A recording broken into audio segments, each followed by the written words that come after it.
It's about that time of the month again, and no, I'm not talking about bleeding from my poontang. I'm talking about Clash Royale evolutions. Many of you love them, many of you hate them. I don't really care. The only thing I care about is that the season is ending soon, so we should be expecting to hear something from Supercell about the next evolution, or evolutions, coming in the next season. That's exactly what I'm here to talk to you about today. 3 evolution concepts for you, so sit tight, be bright, don't let the bed bugs bite, unless you're into that, and let's get crack-a-lacking.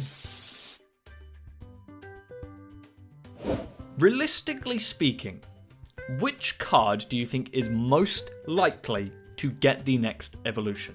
I think if I take you back a few months to the roadmap and have a gander at the evolution segment right in the middle, let's see what we've got here. We know you're done, and hey, what do you know? Completo. We are left with one last remaining. Now, I previously guessed, pretty logically too, that would be the Electro Wizard. Electricity! Right? You guys didn't seem to like that. Okay.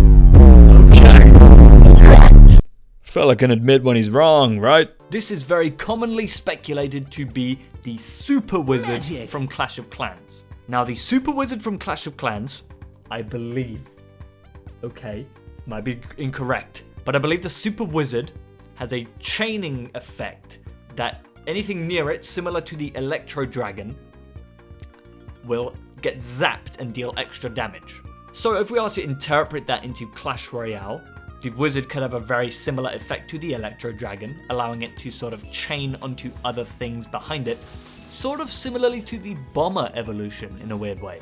Not only do I think that the Wizard is the most likely card to get the next evolution, but I believe that it's the most needed card to get the next evolution, as it is the card with one of the lowest playtimes and win rates in Clash Royale. Help this man. Help him do something.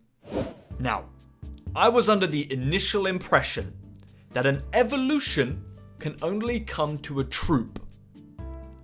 Then they released the mortar. Hold on. Then I thought, okay, that makes sense. An evolution can only come to a troop and a building. And then they released that. Introducing the evolution Lightning. The Lightning, designed by yours truly, of course, thank you very much, is designed in a very similar way to the Zap spell. Takes very large inspiration from that. A differently shaped bottle, would you notice? This is kind of unoriginal, but I'm going to use the exact same example as the Wizard here for what it could do. Now, I want you to imagine more of an Electro Spirit-like effect rather than an Electro Dragon. So think of it like it zaps one thing very large and then a bunch of little zaps onto other targets around it. And that would happen 3 times, obviously, because it's the lightning which strikes 3 times. That might be a bit overpowered. However, if you think about it this way, in the situations that lightning is usually used in, I don't think that would make it very powerful. Lightning is a 6 elixir spell, so I would imagine that this would be a 1 cycling evolution, making it very, very regular for you to be able to get this back in hand. Now, lightning is usually used on large troops, so the smaller element of it would be like a bonus rather than anything else. I think sort of the best way I can describe it, similar to Tesla and Ice Spirit evolution, where you would still use it the exact same way, but it just has its extra bonuses to it. I like the design of this one the most. Not to toot my own horn or anything, but I think it looks pretty darn cool. And finally, okay, this is not one that has been spoke about, not to my knowledge at least, correct me if I'm wrong, but this is a card that I have thought has deserved an evolution for the longest time. Any guesses? Any guesses? It's a common card.